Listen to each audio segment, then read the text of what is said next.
Each individual, each unit who is the carrier of the life experience of his group, in time passes away, yet the life of the group goes on.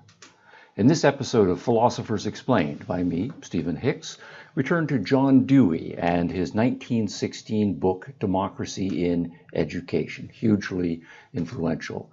Dewey is an American, and America in 1916 has not yet joined World War I, though it's a rising world power. And Dewey is a pragmatist, and we can see the influence in his application of pragmatism to issues of education. Let's go to the text. With the title, Democracy in Education, Dewey is already signaling something important about the place of perhaps politics in education, although, as we will see, Dewey is a pragmatist, and democracy is not only a political concept for pragmatism, it's something more philosophical, including one's view of human nature and a cognition theory or an epistemology. Also, Chapter 1, in this episode we're going to look at excerpts from Chapter 1 and Chapter 7 of this big book. We also have the view that education is not a superfluous thing or a nice add-on, but rather it is a necessity and a necessity of life. So let's plunge into the text. The most notable distinction between living and inanimate things is that the former maintain themselves by renewal. Now, what's interesting about this is that Dewey is putting this whole discussion of education first in a biological context. He's not appealing to social traditions. He's not appealing to religious worldviews or theology. Instead, he is starting more naturalistically with a biological concept and a distinction between the living and the non-living. Dwell on this just for a moment. John Dewey was born in 1859. That's the same year Charles Darwin published Origin of Species, introducing a concept of natural selection. And evolutionary theory in Darwinian form with later modifications, of course, is sweeping the intellectual world. And Dewey is of the first generation to reflect seriously not only about what biology means for philosophy in general, but a more evolutionarily based philosophy as well. So there's a lot packed in here. Now, what is it to be a living thing? And he makes a contrast to example of a rock or an inanimate thing that can't resist. It just is pushed around by other forces. But a living thing, by contrast, as long as it endures, this is the second paragraph, it struggles to use surrounding energies on its own behalf. It uses light, air, moisture, and the material of soil. And then we get a definition of life at the end of the second paragraph. What exactly do we mean by life? Life is a self-renewing process through action upon the environment. That's a very pregnant phrase. So we have the environment, but we have action on the environment. So life is an action process, but it's also a process of action. It's not just disconnected actions, it's actions that are connected together in overall processes, and it's then a self-renewing process as well. And all of that, of course, could be unpacked philosophically in greater detail. What else is characteristic of life? Well, it comes to an end. At some point we die. Next paragraph. In all the higher forms, this process cannot be kept up indefinitely. We succumb, we die. So it can't be an indefinite self-renewal. But, and then this is an important but as he marks a transition, continuity of life process, or of the life process, is not dependent upon the prolongation of the existence of any one individual. So we can think of life individually, but Dewey wants to extend this concept of life beyond the individual. And it's going to be this extension beyond the individual that is more important to his pragmatism and then its application to education. So then we have then a mention of sex, reproduction of other forms of life goes on in continuous sequence. And then another transition point here, though, as the geological record shows, not merely individuals, but also species die out. The life process continues in increasingly complex form. So, continuity of life means continual readaptation of the environment to the needs of living organisms. And that's a very evolutionarily sounding phrase where we're focusing on individuals as parts of species, engaging in various processes, interacting in their environments, but environments change, and so the adaptations change, the life forms change, and so forth. We've been speaking of life in its lowest terms as a physical being, but we use the word life and we put it in quotation marks and we now capitalize it, and that's significance, to denote the whole range of experience, individual and racial. In precisely similar fashion, jumping to the end of this paragraph, then when we talk about life, or when we're using the concept of life, we're not talking merely about individuals. Precisely similar fashion, we speak of the life of a savage tribe, of the Athenian people, of the American nation. Life covers customs, institutions, beliefs, victories and defeats, recreations and occupations. Now, where does education then come into fact? Well, it's a life, it's a self-renewing process, it's an adaptation process. The individual dies, though hopefully after reproducing itself, the species goes on, but species also come and go. Nonetheless, there are collected experiences in place in a given species group at a given time. Education then fits into this context. Now, education, in its broadest sense, is the means of this social continuity of life. I'm going to pause there for a moment. This is an important thing for Dewey, because what Dewey is saying is education is not primarily directed to the individual, or it's only to the individual as a means of a social grouping, as part of the social continuity of life. So it's a social focus for education, not an individual focus in Dewey's pragmatic system here. Every one of the constituent elements of a social group in a modern city, as in a savage tribe, is born immature, helpless, without language, beliefs, ideas, or social standards. And here another pregnant quotation: each individual, each unit who is the carrier of the life experience of his group, in time passes away, yet the life of the group goes on. That's the important thing. The life of the group goes on. And while Dewey is not anti-individualistic, he is nonetheless subordinating the importance of the individual to the life of the group. So we have this experience. You as an individual here are not described as a unique being with your own life and dreams and aspirations and so forth. All of that will have a place for Dewey, but the important thing here is you are a unit. You are the carrier of the life experience of your group. That's the important thing. Jumping to the next paragraph, what's important about education as a necessity for life, that was in the chapter heading. There is the necessity that these immature members be not merely preserved in adequate numbers, but that they be initiated into the interests, purposes, information, skill, and practices of the mature members. Otherwise, the group will cease its characteristic life. That's the important thing. That's the necessity. The group goes on in its characteristic way. Individuals, as they come along, need to be fitted into the practices of the group. All right, education and communication. All right, another important concept here. What do we mean by education, and why do we set up specialized institutions of education? Because the kind of training in the ways of the group requires specialists and so forth. Now, there's lots of education in lots of formats. Schools are going to be just one institution, one way of doing so for Dewey. Schools are indeed one important method of the transmission which forms the dispositions of the immature, but is only one means, and compared with other agencies, a relatively superficial means. And here what Dewey is saying is that education is the broader concept, and warning against the tendency that many people have to think of schooling and education as synonymous. that whatever one does outside of school, that's not really education. Rather, Dewey wants to say education is hopefully going on constantly, and schooling is but one specialized institution within an overall educational process.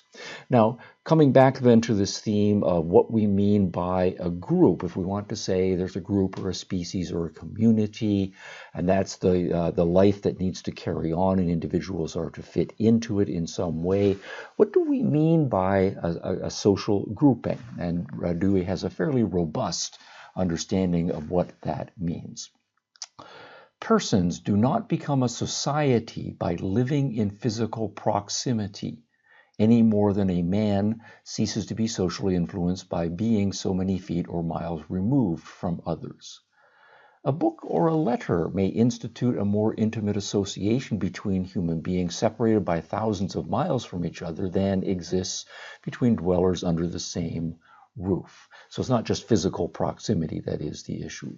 Individuals also do not even compose a social group because they all work for a common end.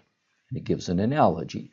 The parts of a machine work with a maximum of cooperativeness for a common result, but they do not form a community. So it's not just enough that you're all working toward the same end. We need more to be community in Dewey's sense. If, however, they were all cognizant, that is to say, aware of, or knowledgeable of, the common end. So everybody has to know what the common end is, and all interested in it, so that they regulated their specific activity in view of it, then they would form a community. So I'm going to again pause here because this is important. Community, the social group, is the work, the concept rather, doing the heavy work here. And what Dewey wants to say is you're not an individual going off and doing your own thing, and you might form groupings with other individuals for limited purposes and so on. What he wants is this: all of the individuals in the group know what the common end is. All of those individuals are interested in that common end, and they all act, or they regulate their action with respect to that common end. That's what it is to be a community, and that is what then education is going to foster. But of course, education requires communication.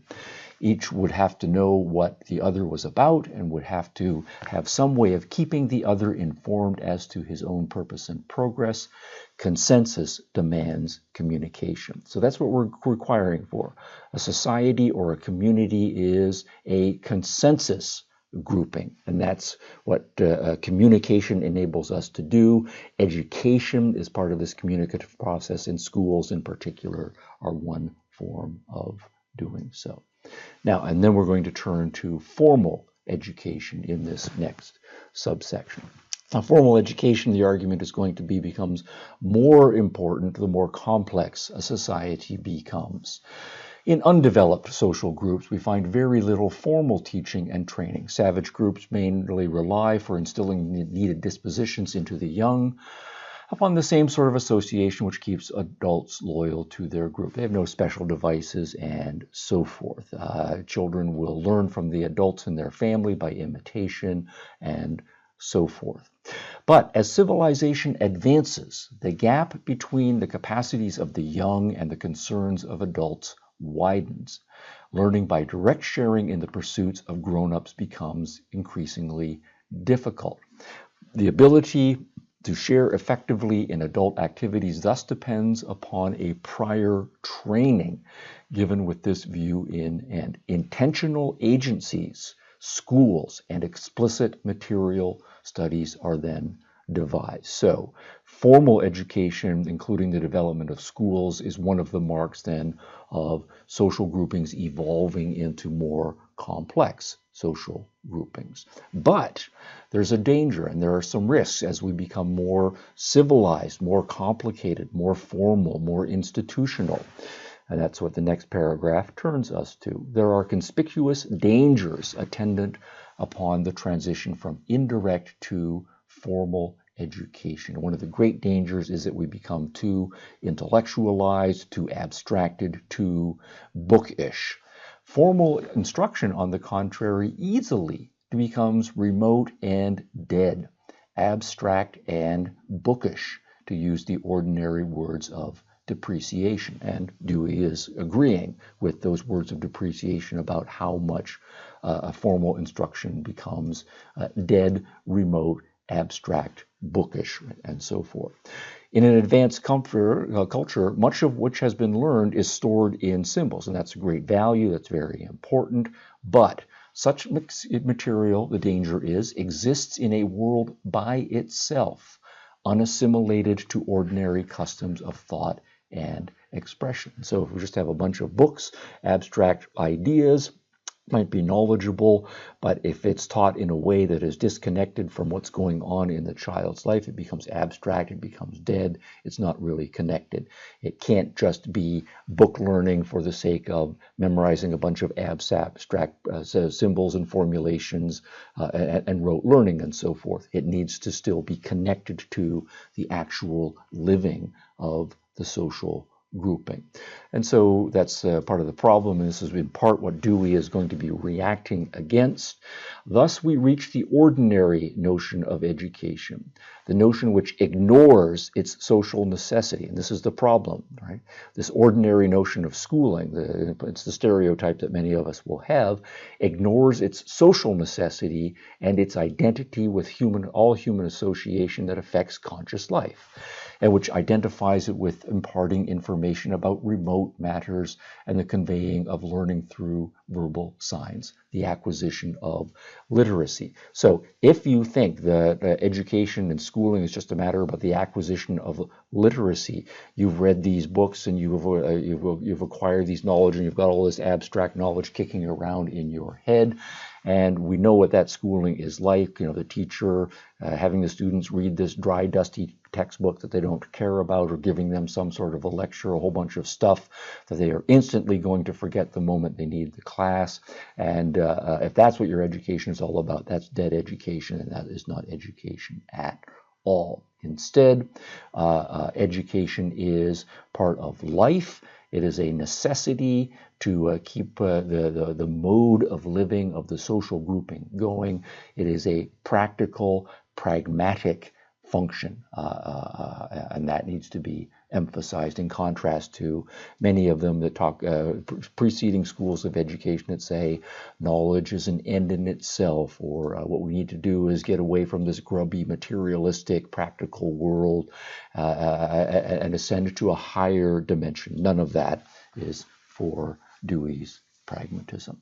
All right, jumping now to Chapter 7, where the other important concept in the title is democracy in education. What do we mean by democracy itself? And it's not, again, just going to be a political notion of democracy. And in Chapter 7, Dewey contrasts the democratic concept of education with 3, possibly 4, depending how you categorize things, other traditional models of education which he wants to reject and say, while they had some elements and they're understandable and we see the philosophical reasons or the political reasons that gave rise to them, nonetheless, they are all models that have shortcomings that are not appropriate for contemporary modern life, or in fact life in general. And so we need to have this democratic concept of education. So, returning to this theme that had been developed earlier, to say that education is a social function, emphasizing that again, not primarily an individual function, securing direction and development in the immature through their participation in the life of the group to which they belong. So that's another element there. It's not that we put students in schools separated from the rest of life and we keep them insulated and so forth. We want to get them participating in the life of the group as soon as possible, and that's where real education is going to occur. Is to say, in effect, that education will vary with the quality of life which prevails in a group. So here suggesting that education also might not be this universalistic one-size-fits-all model of education. There are different groups out there, and groups have their different ways of living, different modes of living, and so we should expect some variation there.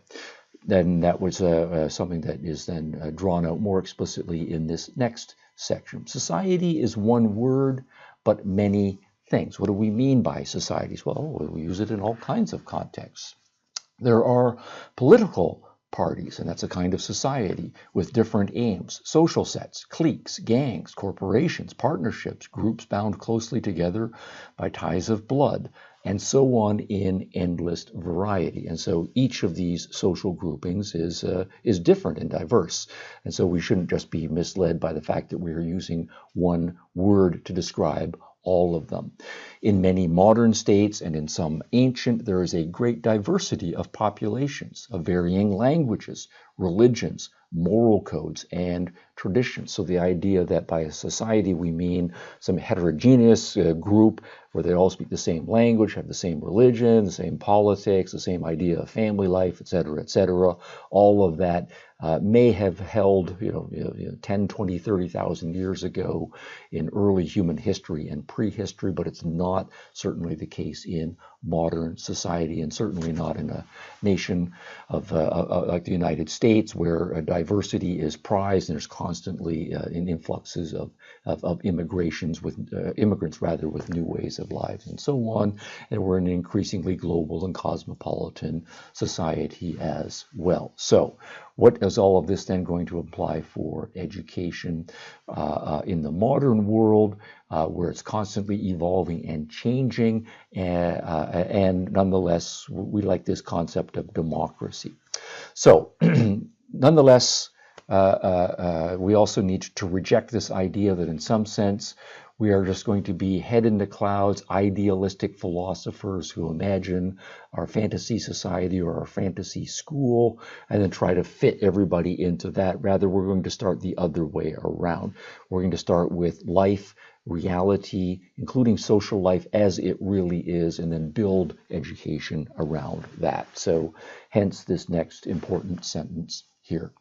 We cannot set up out of our heads something we regard as an ideal society. We need to be realistic, focused on the practical reality, the societies within which we all actually need to function. Now, from these traits we derive our standard. How are we going to say, what counts as democratic, what counts as good, what counts as bad, important, unimportant? It's important to make explicit what that means. And here's part of what we mean by a democratic society.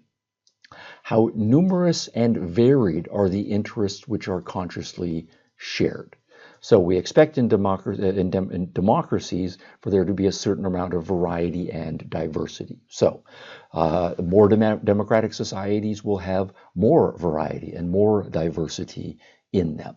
Second, how full and free is the interplay with the other forms of association? So there's a connection between democracy in our modern way of thinking and freedom, that people in different groups with different values, different ideas, different notions, nonetheless get to interact with each other, learn from each other, change and adapt and interpenetrate in various ways, and that individuals have some freedom of flowing, going from this group to that group, and so forth. So how much diversity do we have, or how much variation do we have in our society? And among all of that variety, how much freedom of interplay is allowed to go on? Non-democratic societies will not have either of those in varying degrees. And so we make then a contrast here to in the next section, a despotically governed state. What's really wrong with dictatorship? And then Dewey wants to go on to argue, well, particularly for those of us who are more democratically inclined in this generic sense as we are defining it there, despotism seems bad to us. It seems alien to us. Instead of allowing for the free play and of interests, it's a society, as he puts it here, dominated by fear. So the despot has power and knows that power can be used against you and gets you to do what the despot wants through largely fear. In evoking dread and hope of specific tangible rewards, say comfort and ease. Of course, despots will also use carrots as well as sticks, to use those metaphors. Many other capacities are left untouched. And so if we're going to get things done only by those two devices, the power of the despot dangling a specific reward in front of you or threatening you with a particular punishment, then we are already limiting human aspiration and human motivations in terms of those two possibilities. Or rather, they are affected, but in such a way as to pervert them. Instead of operating on their own account, they are reduced to mere servants of attaining pleasure and avoiding pain. So everybody is just looking to the despot. What should I do? What should I do? And so we're losing all of the talent and aspirations of all of the individuals in the society and substituting it only for one. Also, what we then find is there's not very much diversity there. Instead, everyone is looking to the despot. The despot is imposing usually his agenda on everyone, so we don't have a number of other interests and agendas and other possibilities. Those tend to get stifled. They don't even get developed as aspirations in the first place. And so what we then find is human intercourse between the despot and the people under the despot, or the master and the servant, the master and the slave, becomes dehumanizing. Now, it's not important, or it's important rather for Dewey. It's not only for the servants and the slaves that they become dehumanized. He also wants to say it's also true of those who seem to have the upper hand. They become dehumanized as well. They are less as human beings than they otherwise could be. The experience of each party loses in means. Their culture tends to be sterile, to be turned back to feed on itself. Their art becomes a showy display and artificial. Their wealth becomes luxurious and show-offy. Their knowledge is over-specialized. Their manners are fastidious rather than humane. So that's despotism. We're all familiar with that, and we know what life is like under that. But nonetheless, into the modern world, we have transformed the world, and despotism seems to be a relic of the past, or at least in Deweyan language, is hopefully increasingly a relic of the past.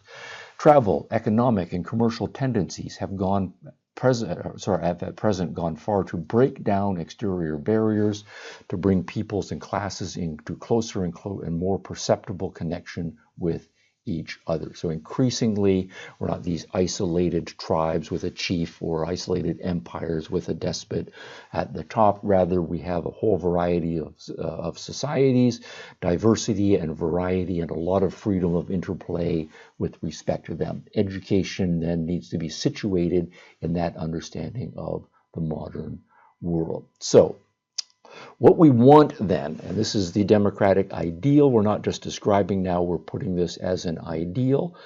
Those two elements, right, point in our criterion, both point toward democracy. The first, diversity, variety, and so on, means that what we should be striving for then is not only more numerous and more varied points of shared common interest, but greater reliance upon the recognition of mutual interests as a factor rather in social control. The more diverse we are, but the more we are interacting with each other, the more democratic we are going to be, coming together, learning from each other, of course, sometimes having arguments and disagreements, but then out of that, influencing each other and developing social control methods out of that. The second one means that we are going to be evolving and changing. Democratic societies are going to be learning from each other, dropping old ways of doing things, acquiring new ways of doing things, engaging in experiments, sometimes experiments inspired from learning from what other social groups and so on. So we should expect them to be evolving and changing. Change in social habit, its continuous readjustment through meeting the new situations produced by varied intercourse. Now, all of that can sound very biological, evolutionary. What Dewey is then is transposing that to social evolutionary, and it's not a simple transposition. He wants to see that as continuous. Even what we mean by social life is one type of biological living. All right, upon the educational side, we note first that the realization of a form of social life in which interests are mutually interpenetrating and where progress or readjustment is an important consideration makes a democratic community more interested than other communities have caused, etc., in this democratic, deliberate and systematic education. All right, so then we go on to this very important point that he's stressing here. We're using this word democracy, but we need to get it past this idea of merely we're going to have arguments once in a while about who should be in political power or what the law should be, and then we're going to vote and it's going to be majority view. That's an application of democracy, but democracy is a much broader concept. So, a democracy is more than a form of government. I'm going to repeat that. A democracy is more than a form of government. It is primarily a mode of associated living, of conjoint communicated experience. So, democracy in politics, democracy in family life, in corporate life, in religious life, in all of the other areas.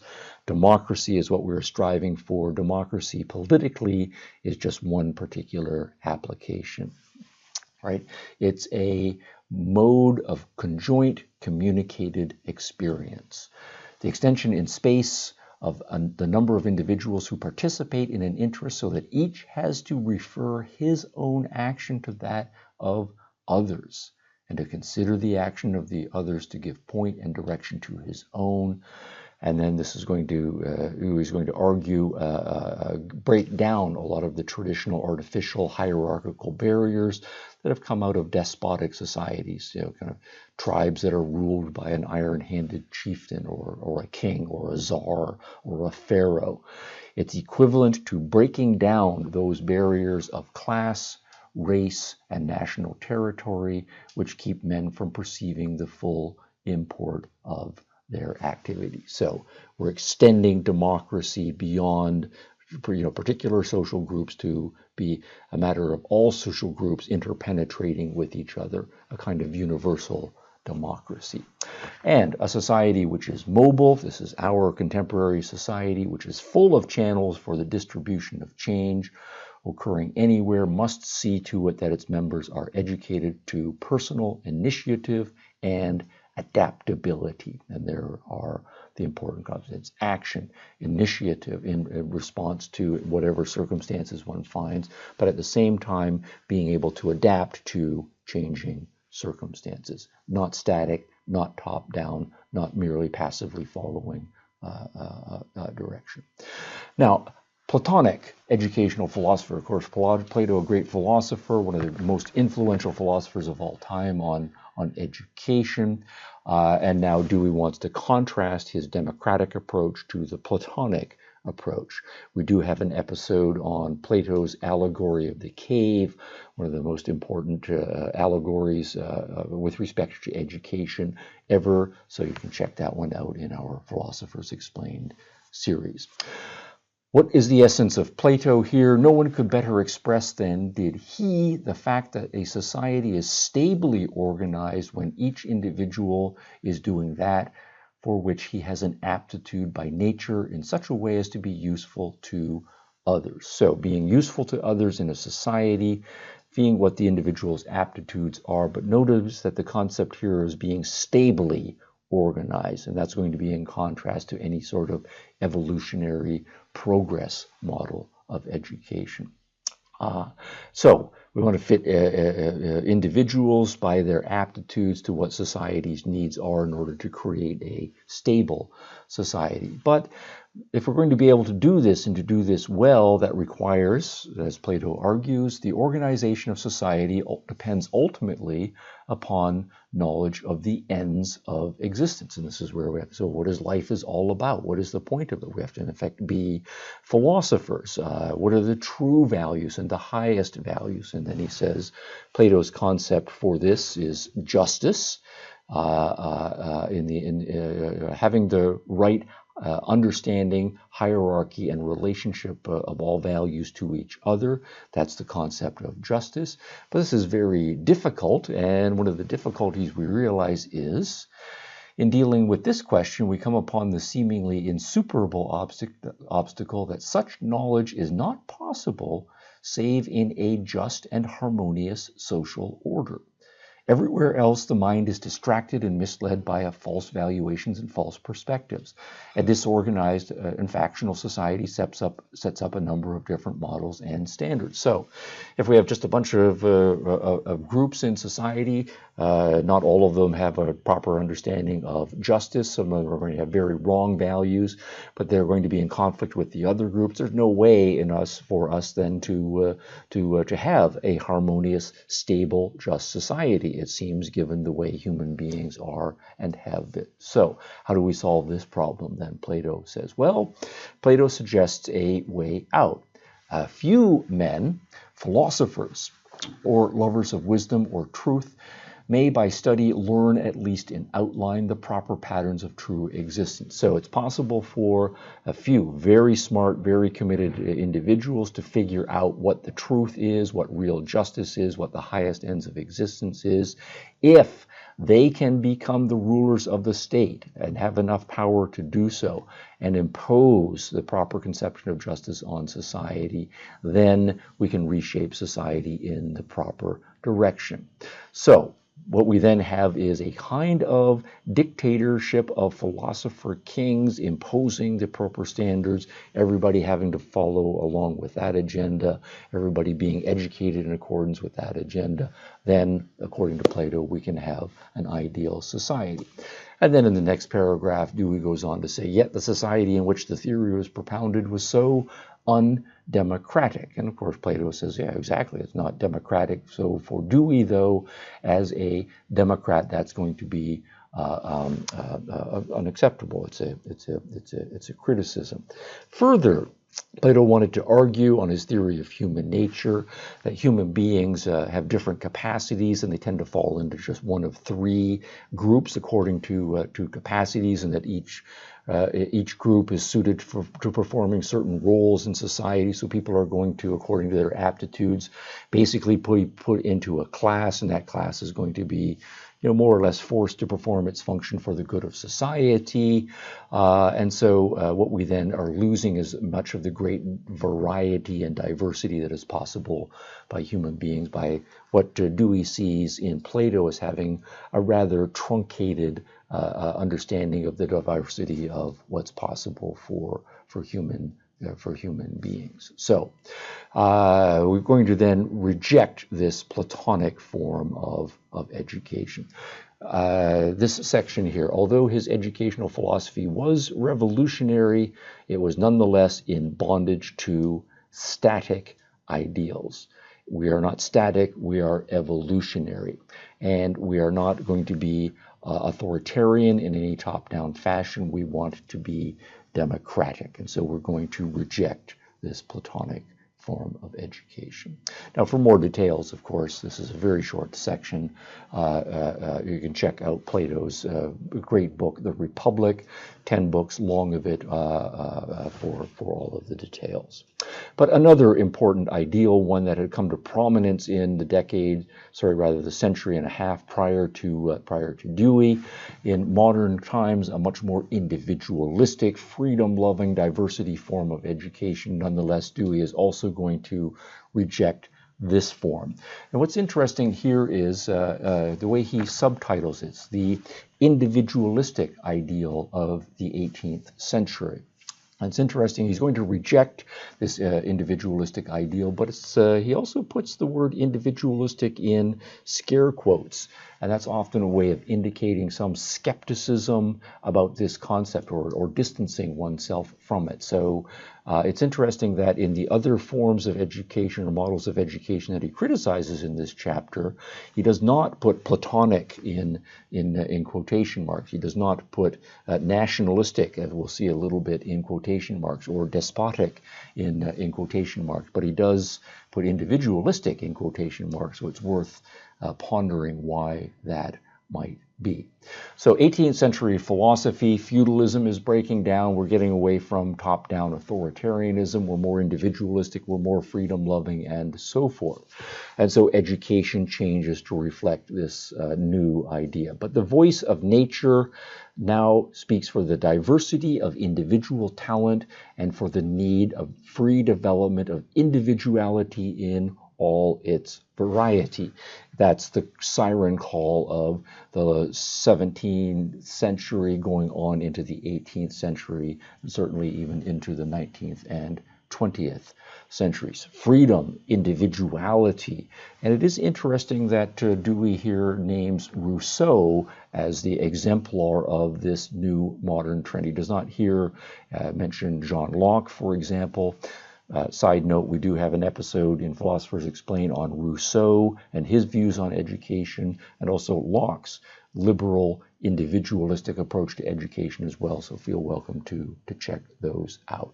But what is the problem with this so-called individualistic approach to education from Dewey's perspective? Well, as he starts to explain here, well, social arrangements were thought of as mere external expedients by which these non-social individuals might secure a greater amount of private happiness for themselves. So they're concerned with their happiness. They're concerned with their private happiness. They are individuals. They are non-social. We might then say they are egoistic, to use another label here. And for Dewey, all of this then is to say that they are making the individual primary and the social, in some sense, secondary, or even, as he suggests here, non-social. And you'll see just a couple of lines later, let me highlight it here. He goes on to say that they are anti-social, which is, of course, a very strong claim. And so precisely for Dewey, the order should be reversed. Where first and foremost, he wants to argue social and only secondarily individual, and individual in relationship to the social. So that's his key criticism here. Nonetheless, he does also recognize that these were progressive. They did believe in progress. It's not a static model.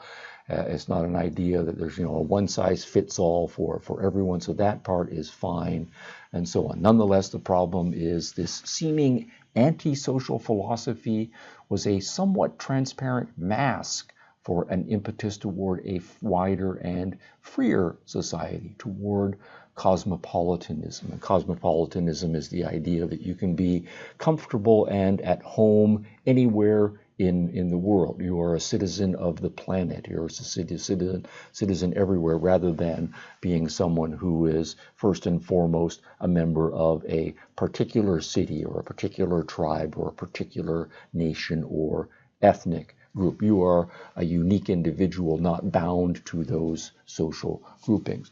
But notice, again, there's some slightly pejorative language that Dewey is putting here about this vision, that it's a mask. So that's to say there must be some kind of agenda behind the mask, and it's a somewhat transparent mask. And so what we want to do is see what's behind it. And a little bit sardonic in formulation here. In membership as humanity, as distinct from a state, man's capacities would be liberating, while in existing political organizations, his powers were hampered and distorted to meet the requirements and selfish interests of the rulers of the state. So they want to liberate the individual from oppressive political structures toward this cosmopolitan, free ideal. But from Dewey's perspective, it's a mask for a kind of antisocial, private individualism. And we've got on this view here an unrestrained faith in nature as both a model and working power. So it's really just a faith viewpoint. It's not well scientifically grounded. He's going to argue it doesn't really have the empirical evidence from it. It's not an accurate description of human nature. It's a faith in a certain model of where we are going to go. So we're going to reject this.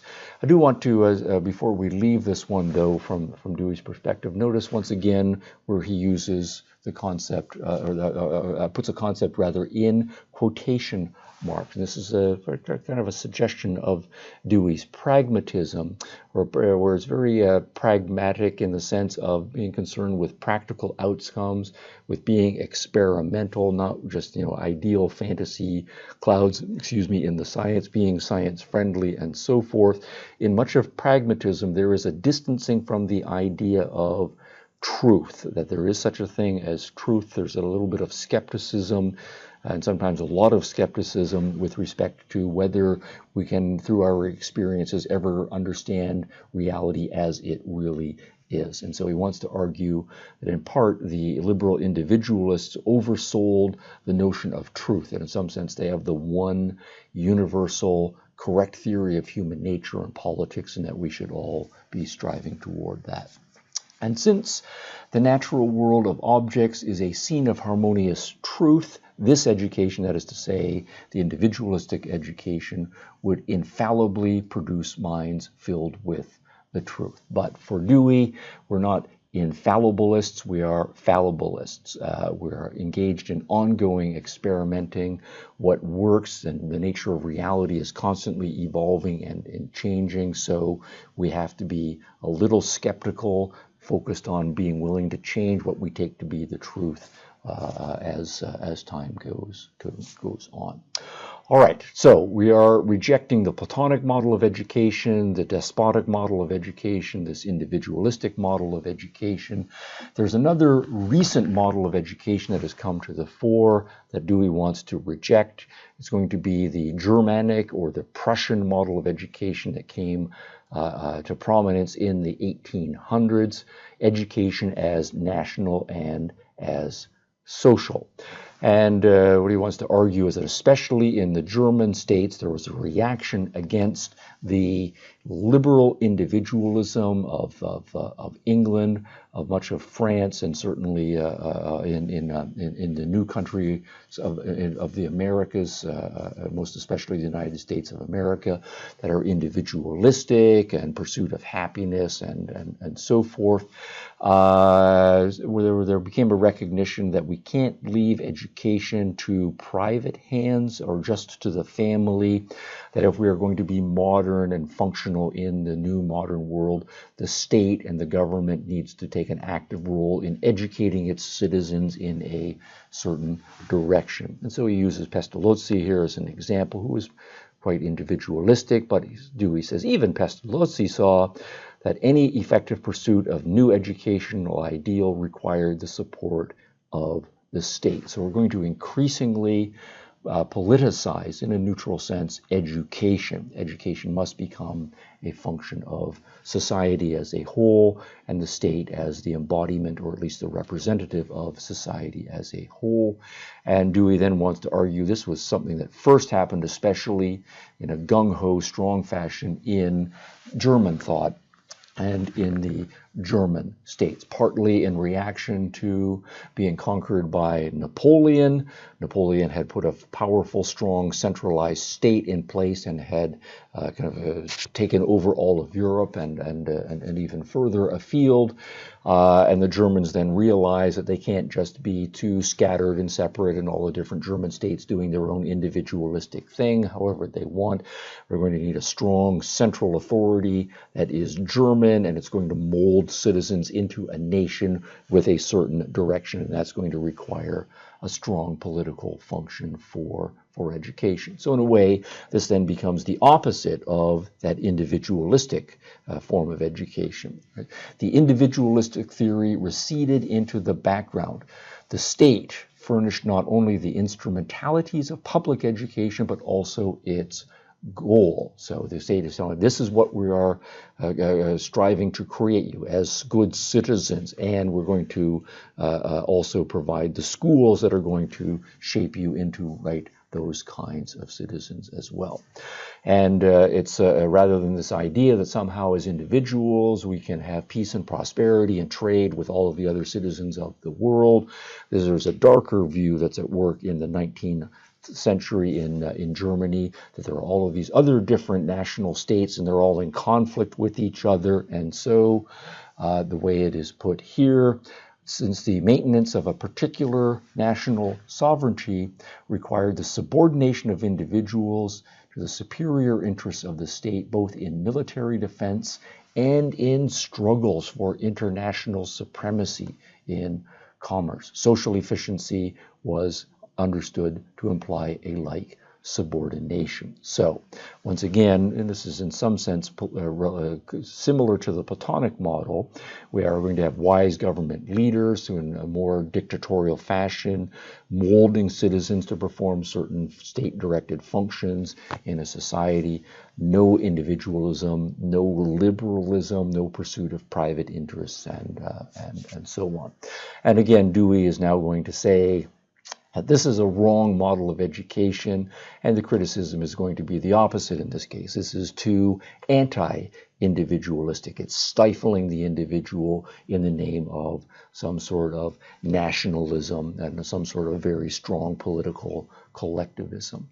And so what we want to try to do is some sort of reconciliation of the two ideas. He says, obviously, Germany was not all one thing. There was some recognition of individualism, some strains coming out of the Enlightenment, liberalism, and so forth. And so there are attempts to perform reconciliations, but Dewey wants to argue consistently that the reconciliations are too one-sided on the side of nationalism, state control, top-down, and subordinating the individual. Now, he mentions Hegel, he mentions Kant. Again, I'll say here in Philosophers Explained, we have an episode devoted to Hegelian philosophy. We have an episode devoted to Kantian philosophy, so feel welcome to check those out as well. All right, so two brief results then, we're approaching the conclusion now, should stand out from this brief historical survey. We've gone through despotism, we've gone through Platonism, we've gone through individualism, we've gone through this state nationalism. All this reinforces the statement which opens this chapter. The conception of education as a social process and function has no definite meaning until we can define what kind of society we have in mind. That is to say, if we are going to do education, first and foremost, we have to be philosophers. We're going to say, yeah, we're educating people for society, but what do we mean by society? What are our goals? What are our ends? And it is the philosophers who define those big ends. And so educators need to be, if not philosophers, at least philosophical. And so we have to reflect on the fact that, in part, all of the great educators and the most influential educators in history have been the philosophers who have done that work. So at least implicitly, we're always going to have some philosophy at work. And so we need to do this as educator, and certainly Dewey as a philosopher is doing that himself. We need to do the hard philosophical work. And then our second conclusion, one of the fundamental problems of education in and for democratic societies is set by the conflict of a nationalistic and a wider social aim. So this is Dewey in part reflecting on the fact that in 1916, when this book is published, much of Europe and parts of the rest of the world are now at war. It's a world war. And that much of that world war is driven by nationalistic conflicts that are going on, and any sort of international or cosmopolitan peace seems to be a pipe dream at that particular time. At the same time, where we have all of this nationalism, and we have to take that into account, we do have huge portions of modern society that are in fact international and cosmopolitan. At the same time, jumping down a little bit here, the idea of national sovereignty has never been as accentuated in politics as it is at the present time. Each nation lives in a state of suppressed hostility and incipient war with its neighbors. Well, actually in Europe, not incipient. Chances perhaps are good that Dewey was doing most of the writing of this book prior to the outbreak of World War I. But at the same time, we have all of this international nationalism. We do have a lot of genuine globalism and cosmopolitanism at the beginning of this paragraph. On the one hand, science, commerce, and art transcend national boundaries, right? So science is an international project. Commerce is increasingly global. Art is not, just localized in various areas, with each place having its own art. We're all aware of, who are then the major world artists: Impressionism, Picasso, and so forth. So we have huge amounts of internationalism or cosmopolitanism and huge amounts of nationalism. Those are in conflict. Those are in contradiction right now. And this is what Dewey says. This is where the hard work for educators needs to be done. At least the educators who are going to be philosophical. He puts his 2 or 3 cents worth in on this. We do want to say human beings are wards of the nation. Again, that's his small s socialism or communalism coming through. You're not first and foremost an individual. We are all wards of the nation. Nonetheless, that should not fall into an easy nationalism. The emphasis must be put on whatever binds people together in cooperative human pursuits and results apart from geographic limitations. The secondary and provisional character of national sovereignty in respect to the fuller, freer, and more fruitful association and intercourse of all human beings with one another must be instilled as a working disposition of the mind. So that then is to say the broader concept is and should be democratic. Human beings are quite varied, but we are all human beings nonetheless, and democracy should become then worldwide, and the same general habits of mind should be instilled in education. That should be the first and foremost aspiration. Secondarily, these things can be limited and tailored to the nation, but of course that is secondary.